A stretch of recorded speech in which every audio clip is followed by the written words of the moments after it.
যদি আসলেই বাড়ি ঘর চিন্তা করতা, এই পরিবারের কথা চিন্তা করতে জীবনও বিদেশে এটা না। আমি জানি না এখন এই পাওয়ার প্যাটার্নে সাইন করে দেবো, তুমি কি করবে পরে সোজা 50 লাখ টাকাতে বিক্রি করবা, 30 লাখ টাকা লোন শোধ করে 20 লাখ টাকা বিদেশ। আমিও শর্ট করতে পারি, শর্ট করুন আমার সাথে, আমিও শর্ট করতে পারি। আমি কিচ্ছু সই করবো না, কিচ্ছু না। ইমরান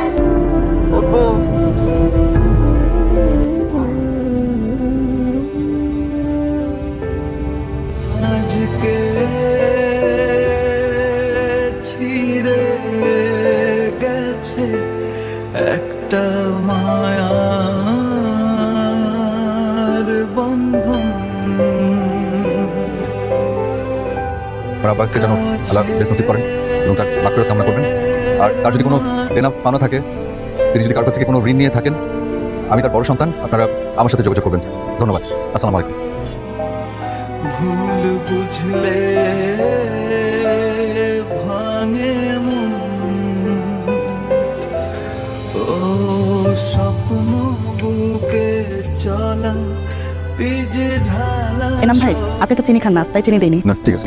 তুমি জানো কিনা জানি না, তোমার আব্বা ওই আসগর আলী সাহেবের কাছ থেকে বড় অঙ্কের একটা টাকা ধার করছেন। দোষ তো আপনার, আপনি তো আব্বারে উস্কাইছেন লোন নেওয়ার জন্য। এত টাকা লোন নিছে, অথচ টাকা কোনো কাজে আসলে চাচার সাথে এভাবে কথা বলতেছিস কেন? ভদ্রভাবে কথা বল।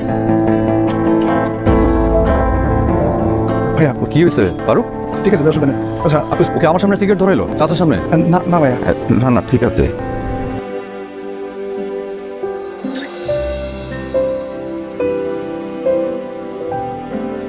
ফিরে এসেছি সময় কত তাড়াতাড়ি চলে যায়, তাই না মা? হ্যাঁ, পরিবারের সবার জন্য ভালো হয় এরকম কোনো সিদ্ধান্ত নিলেই ভালো। এনাম, তুই তোর সিদ্ধান্তটা বল সবাইকে, তারপর দেখি সবাই কি বলে। এবং সব থেকে বড় টেনশনের বিষয় যেটা, আমার আব্বা তো লোন রেখে গেছে প্রায় 30 লাখ টাকার মতো, আর ওইটা তো শোধ করতে হবে। আর আমাদের তো কিছু নাই, আমাদের আছে ওই ভিটা বাড়ি, পুকুর, অল্প কিছু জমি, ওগুলোর ব্যাপারে আমরা পরে সিদ্ধান্ত নিব। তো সম্পত্তি বলতে আছে তো শুধু ওই হোটেলটা। তো আমি যেহেতু দেশের বাইরে থাকি, আমার মনে হয় ভালো হয় যে ইমরান হোটেলটা সামলাইলো আর আমি বিদেশ থেকে টাকা পাঠালাম। আমরা সবাই মিলে যদি ওই লোনটা শোধ করে দিই, একটা বড় টেনশন শেষ হবে। তারপরে আমরা সব গুছায় আমরা নতুন করে শুরু করলাম। না আমি পারবো না। আমি এসব হোটেলের দায়িত্ব নিতে নিতে পারবো না। ভাতের হোটেলের ব্যবসা আমি করতে পারবো না। আমরা আলোচনা করতেছি ইমরান, এখনই পাট করে কথা বলে ফেলিস না। বাকির কথা বলবো তো, হুট করে তুমি 3-4 বছর পরে এসে তুমি যা ইচ্ছে সিদ্ধান্ত দিয়ে দিবা। 4 বছর একটা মোবাইল ফোন পাঠিয়েছো দেখে তুমি সব সিদ্ধান্ত দিবা আমার? হ্যাঁ, আমাদের টাকা কেন নাই?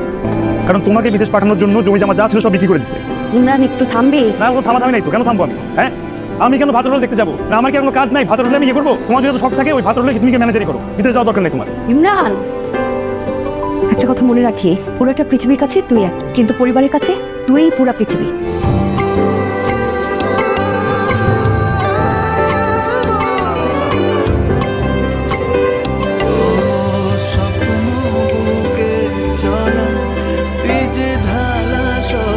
আচ্ছা, তাহলে আমাদের করতে হবে, আমাদের পাওয়ার কাটলি তোমাকে দিতে হবে, তুমি সব দায়িত্ব নিবা। হ্যাঁ, এটা তো আব্বা তো ভুল করে জানি, এবং আমার যদি চালাতে আমার পাওয়ার কাটনি লাগবে, নিচে থেকে শুরু করে সব কিছু। না না, আমি সব বুঝছি। আগে তো যা খাওয়ার খাইছো, এখন একবারে যা আছে কাঁচায় সব বিদেশ দিবা। ইমরান, তুই কিন্তু অতিরিক্ত করতেছিস, বন্ধ করবি এগুলি। কেন বন্ধ করবো? আমার কি মুখ নাই? আমি কি বলতে পারি না? আমি কি ছেড়ে নাই বাড়ি? আব্বা সবসময় যা করতে ভাইয়ের জন্য করছে। ভাইয়া বিদেশে যেতে জমি জমা যা আছে বিক্রি করে 20 লাখ টাকা বাইরে ধরেছে। সে সুন্দর মতো চলে গেছে, আমাদেরকে সব কিছু ফেলে দিয়ে। আমার কোনো ইচ্ছা নেই, আমার বিদেশে ইচ্ছা করে না। আমি ব্যবসা করতে 10 লাখ টাকা চাইছি, সেটার জন্য কি পরিমাণ অপমান করছে আমাকে। তারপরে 3 লাখ টাকা কাজে কাজে দিচ্ছে আমাকে। আবার এভাবে কথা বলবি না। কেন বলবো? অবশ্যই বলবো। সে অনেক আনফেয়ার ছিল আমার সাথে, সে যা করছে তোমার জন্য করছে। আজকে এই সিচুয়েশন হয়েছে তোমার জন্য। তুমি বিদেশ থেকে চলে গেছো, তোমার ইউকে সিটিজেনশিপ হয়ে গেছে, তুমি চাকরি করতো, বাকি করতো, সবকিছু করতো। একটা বার আমার চিন্তা করতো? তোকে কেউ পড়াশোনা করতে না করছে? কোনো রকমে তো এইচএসসি পাস করছিস, তারপরে তোর গ্রাজুয়েশন কমপ্লিট করছ নাই, এত টাকা টাকা পড়াস কেন তুই? তো কি হয়েছে? আমি ইন্টারমিডিয়েট পাস করছি, আমার বাপ ইন্টারমিডিয়েট পাস করছে, তো সে ব্যবসা করে নাই, আমি ব্যবসা করতে চাই দোষ? হ্যাঁ, কামাই তো তুমি একদম উল্টায় ফেলছো। তুমি তো উল্টা, তুমি বড় ছেলে না, তুমি তো মহান, তুমি যা করো সব ঠিক, আর আমি যখন করি সব ভুল। তুমি যদি আসলেই বাড়ি ঘর চিন্তা করতা, এই পরিবারের কথা চিন্তা করতে জীবন বিদেশে এটা না। আমি জানি না এখন এই পাওয়ার প্যাটার্নে সাইন করে দেবো, তুমি কি করবে পরে সোজা 50 লাখ টাকা বিক্রি করবা, 30 লাখ টাকা লোন শোধ করে 20 লাখ টাকা বিদেশ। আমিও শর্ট করতে পারি, শর্ট করতে আমার সাথে, আমি শর্ট করতে পারি। আমি কিচ্ছু সই করবো না, কিচ্ছু না। ইমরান,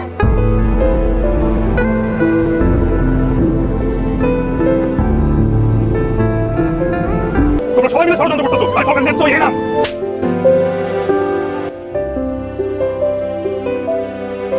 এখানে আমার নিজের জমানো 2 লাখ টাকা আছে তোর বউয়ের জন্য। বাবার নয়,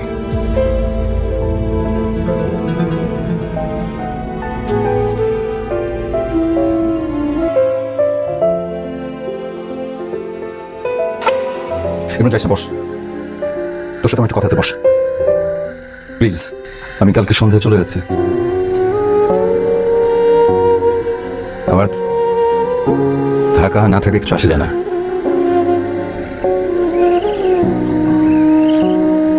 তুই যেটা চাচ্ছিস আমার কাছ থেকে, সেটা এই মুহূর্তে আমার কাছে নাই রে। যদি থাকতো বিশ্বাস কর, আমি দিয়ে দিতাম। আমার উপর তোর অনেক রাগ, তাই না?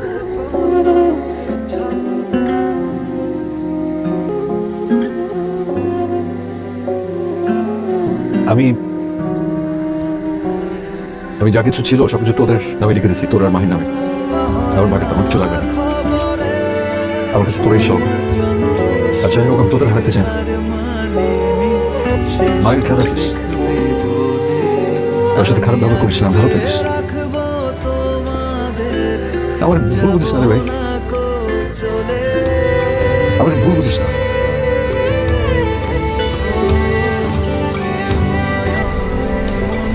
তুই তোর অংশ বুঝে নিবি, সাথে আমারটা।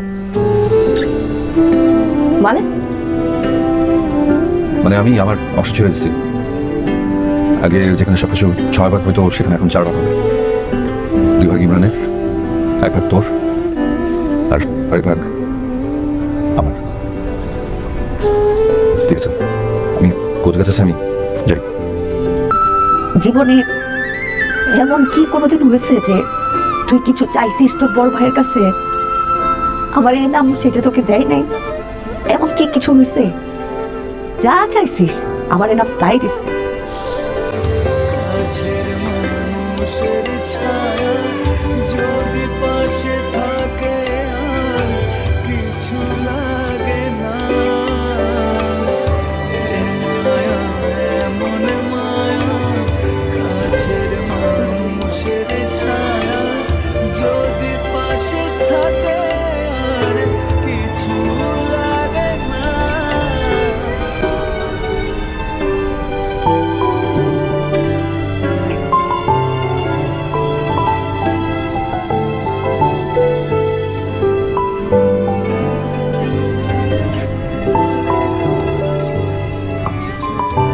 ভাইয়া, তুমি না বলছো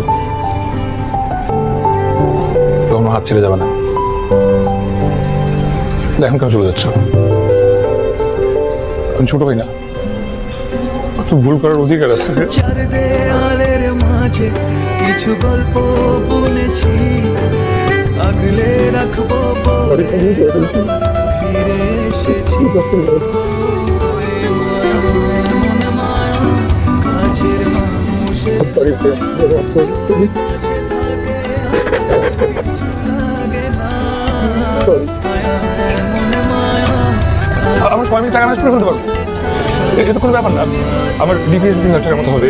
মা ঘোড়া বিক্রি করছে, আমার বাইকটা তো এখন বেঁচে দেওয়ার বয়স হয়ে গেছে। আমাকে ঘরে ঘরে বিক্রি করতে হবে। আমি সরি ভাই, আমি আর সব ঘরে বিক্রি করে দিব, কিছু দরকার নাই। আমার কাছে অল্প কিছু টাকা আছে, সবাই মিলে যদি একসাথে হই তাহলে দেখবি খুব অল্প সময়ের মধ্যে আমরা লোনটা শোধ করে ফেলতে পারতেছি, বুঝছিস?